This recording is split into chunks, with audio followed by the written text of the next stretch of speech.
Hi hello మేమైతే కుక్కల పార్క్కి అయితే వచ్చేసాము. కుక్కలు ఇక్కడ చాలా కుక్కలు వచ్చి ఆడుకుంటాయంట. ఈ పార్కు చాలా పెద్దగా ఉంది. మా కుక్కలకి స్విమ్మింగ్ చేపిస్తున్నాం అనమాట. స్విమ్మింగ్ చేపించి బురదంతా పోపించుకున్నాము. మళ్ళీ వాటిని గడగడానికి ఒక తిప్పలు దీన్ని తీసుకొచ్చి దాంట్లో పడేసింది. మళ్ళీ అది ఇదుకుంటా వచ్చేసింది. మళ్ళీ ఇంకొకసారి ట్రై చేసింది. ఇంకా వేసేసిన తర్వాత వాటిని కాసేపు ఆడిపించాము. కాసేపు ఆడిపించాక ఇక పైపు తీసుకొని శుభ్రంగా కడిగామన్నమాట. వాటిని మళ్ళీ ఇంటికి తీసుకెళ్ళాలి కదా, అందుకని శుభ్రంగా కడిగేసేసి 2 కుక్కల్ని శుభ్రంగా కడిగాము. ఇక్కడ ఏంటంటే ఈ పార్కుకు తీసుకురావడం వల్ల ఉపయోగాలు, అవి వేరే కుక్కలను చూసి అరవవు. సో వాటితో మంచిగా ఫ్రెండ్స్ లాగా ఆడుకుంటాయి అన్నమాట. తర్వాత ఇక్కడ చాలామంది అలాగే తీసుకొస్తారు. పెద్ద పెద్ద కుక్కలను అయితే తీసుకొచ్చేసారు.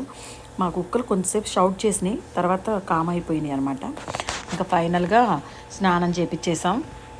కాసేపు ఎండలో ఆరబెట్టామన్నమాట. చలికి వణికిపోతున్నాయి పాపం. ఇంక మెల్లగా